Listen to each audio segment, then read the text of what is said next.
Good afternoon, everybody. I'm very pleased to be here at my first European Council. It has been an opportunity to talk to all 27 leaders about the UK's departure from the EU, to make clear that Britain will continue to play a full and active role inside the EU until we leave, and to also make clear that Britain will be a confident, outward-looking country, enthusiastic about cooperating with our European friends and allies after we leave. At this Council, we've talked about working together to address the root causes of mass migration, ensuring a robust European stance in the face of Russian aggression, and championing free trade around the world. And of course, the UK remains committed to trading freely with our European neighbours and cooperating with them on matters including law enforcement and counter-terrorism. Let me say a few words about the subjects we've covered over the last 2 days. The UK is leaving the EU, but we are not leaving Europe, and we are not turning our backs on our friends and allies. While we have not yet formally started the exit negotiations, here at this summit I've been clear that my aim is to cement Britain as a close partner of the EU once we have left. Yes, the United Kingdom will be a fully independent sovereign country, free to make our own decisions on a whole host of different issues, such as how we choose to control immigration. But we still want to trade freely in goods and services with Europe, and the UK will continue to face similar challenges to our European neighbours. We will continue to share the same values, and so I want a mature, cooperative relationship with our European partners. I recognise the scale of the challenge ahead. I am sure there will be difficult moments. It will require some give and take. But I firmly believe that if we approach this in a constructive spirit, as I am, then we can deliver a smooth departure and build a powerful new relationship that works both for the UK and for the countries of the EU, looking for opportunities, not problems. That is in British interests, and it is in the interests of all of our European partners too. Turning to other issues, we've also discussed what more we can do to respond to the migration crisis. From the outset, the UK has called for a comprehensive approach, which addresses the root causes of migration. Here in Brussels, I reiterated the case I made at the UN for a new global approach to migration based on 3 fundamental principles: ensuring refugees claim asylum in the first safe country they reach, improving the way we distinguish between refugees and economic migrants, and recognising that all countries have the right to control their borders and that all countries must commit to accepting the return of their own nationals when they have no right to remain elsewhere. It includes working more closely with source and transit countries, and here we've agreed to do more to help these countries prevent illegal migration and to return migrants who have no right to stay in EU countries. Alongside this, the UK will continue to provide practical support to our European partners, whether that's deploying specialist staff to Greece to help them process individual cases, or maintaining our naval presence in the Aegean and the Mediterranean. And on that subject, I can announce today that HMS Echo will take over from HMS Enterprise on operations in the central Mediterranean early next year. It was thanks to the UK that Russian action in Syria was on the agenda for this summit. I argued, along with Chancellor Merkel, President Hollande and others, for a robust and united message, calling on the Syrian regime and Russia to stop their attacks on Aleppo and making clear that the EU will consider all options if the atrocities continue. And that is what we have agreed. It is vital that we keep up the pressure on Russia to stop the assault on Aleppo and to create the space for a genuine political transition in Syria. In the meantime, we will continue to do all we can to help alleviate the horrific suffering of the Syrian people. Today in Geneva, the UK has secured an extraordinary session of the UN Human Rights Council to press for a ceasefire to enable humanitarian access to Aleppo. There are millions of innocent civilians trapped there and in other besieged locations across Syria in desperate need of food, shelter and healthcare. The UK is already the second largest bilateral humanitarian donor to this crisis, and if we can secure the access needed to Aleppo and other besieged areas, We stand ready to accelerate over £23 million of aid for the UN to distribute on the ground to help the most vulnerable in the hardest to reach parts of Syria. Finally, this morning, we have discussed trade.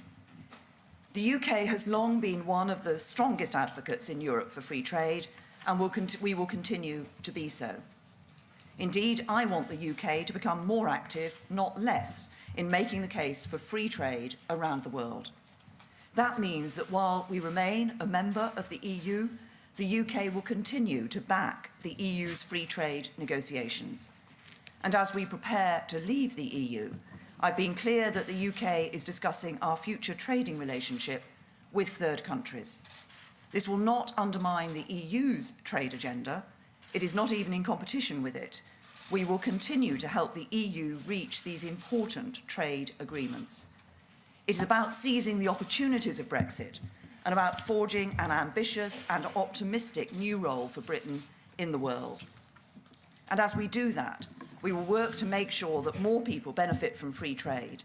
And through that and through our other reforms, we can build an economy and a country that works not just for the privileged few, but for everyone. Thank you. We now take questions. Tom.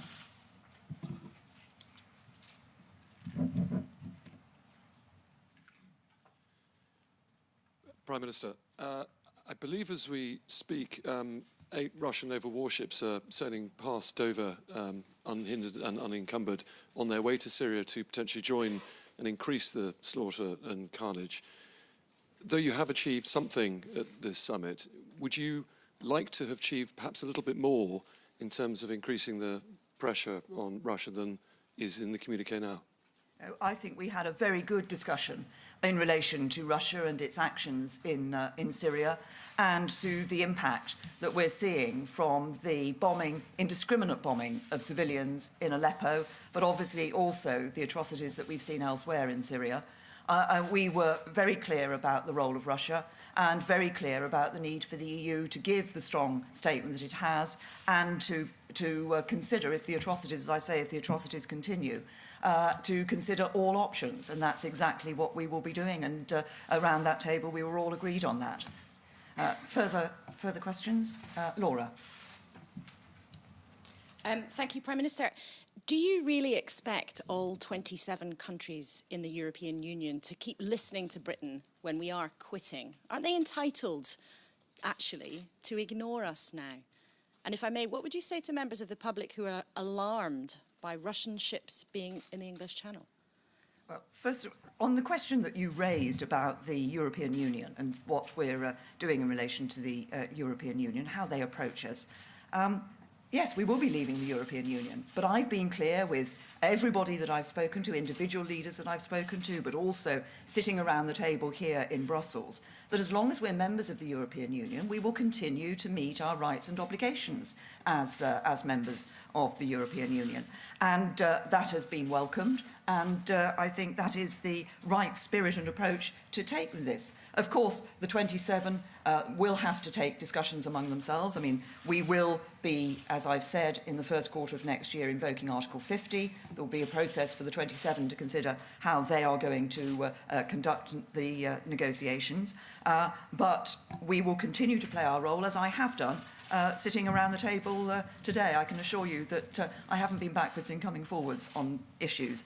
And I think we're all very clear about the role that, that Russia is playing in Syria, and that's why it's so important that the EU has come up with the statement that it has today. Gary. Thank you very much, Prime Minister. But it is human nature, though, isn't it? If you're leaving the room, if you've got your hand on the door handle, your voice is going to be heard over these summits. There could be quite a few more of them for you, less and less. And could I also ask you, it's been signalled that Michel Barnier, the negotiator appointed by the European Commission, wants to conduct the negotiations in French.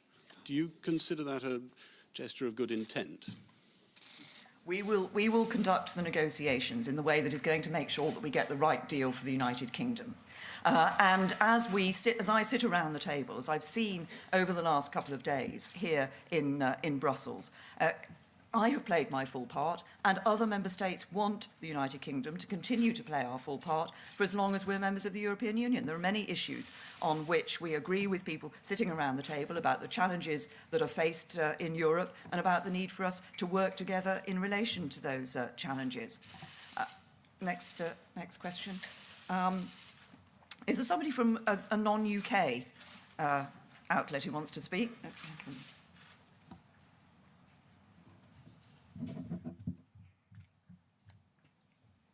Thank you very much. Matthew Holhurst from MLEX Market Insight. Prime Minister, given you say you want to make free trade... Okay, carry on. So, given you said you want to make free trade work for everybody in the United Kingdom, are you ready to rethink the government's position on the lesser duty rule, given that the steel industry say that reforms to this, as the Commission proposes, is essential to protect steel jobs in the UK and across Europe?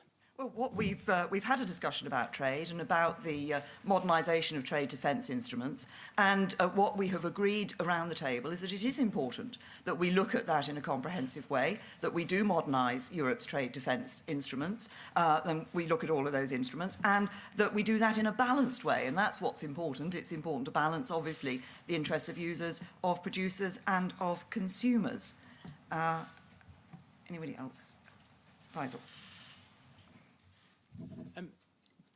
Prime Minister, Faisal from Sky News, do you think that the other EU leaders are getting the message? Donald Tusk said last night that it was in Britain's hands whether Article 50 was reversible or not. And in your words, you used a new formulation we haven't heard. The UK wants to trade freely in goods and services. Is that a hint about the single market or the customs union? No.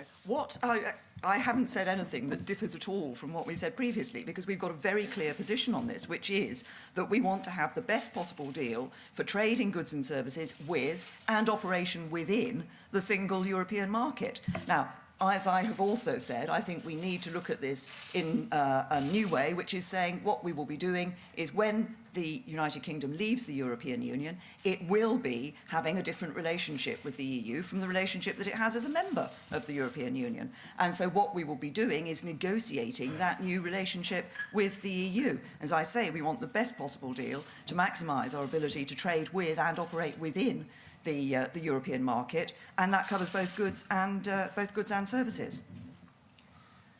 Who else do we have here? Francis.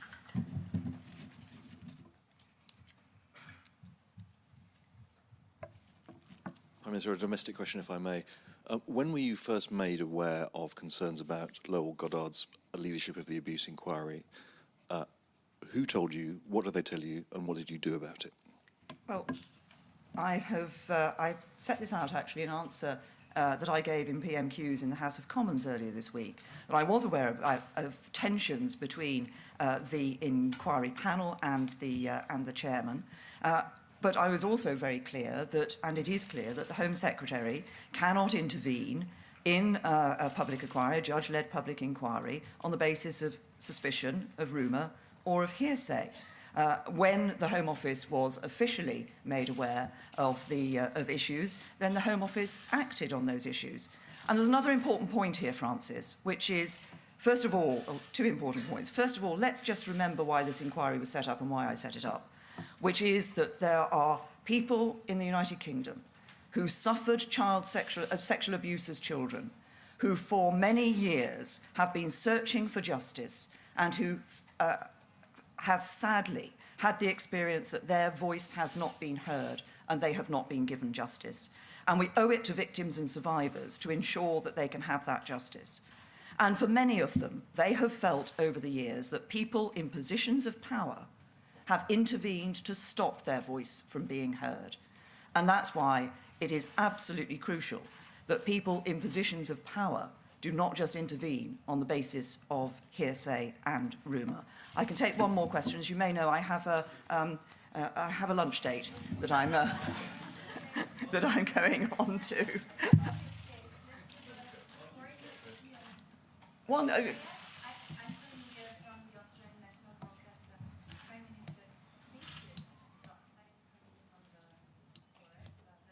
national broadcaster. I got a question on CETA. First of all, what's your assessment on the situation we're just facing, the Europeans and you are facing, and so concerning the balloons?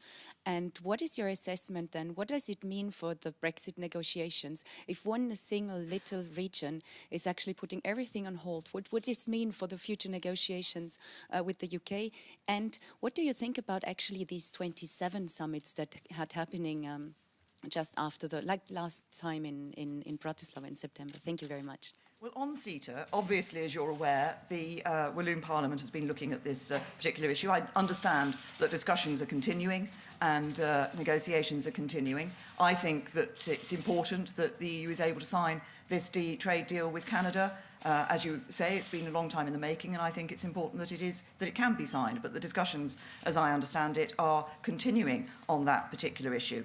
From the UK's point of view, we're not looking to replicate a model that somebody else has, that another country has. We're not looking to adopt another model that somebody else has in relation to their trade with the European Union. What we want is to develop what is a new relationship for the UK with the EU, to be there when we're outside the EU. What we want is to ensure that we have the right deal for the United Kingdom. And I'm optimistic about that. Obviously, we've got negotiations ahead of ourselves. Those negotiations will take time. As I say, there will be some difficult moments. It will need some give and take. But I'm optimistic that we can achieve the deal that is right for the UK, because I actually think the deal that's right for the UK will also be right for the European Union. Thank you.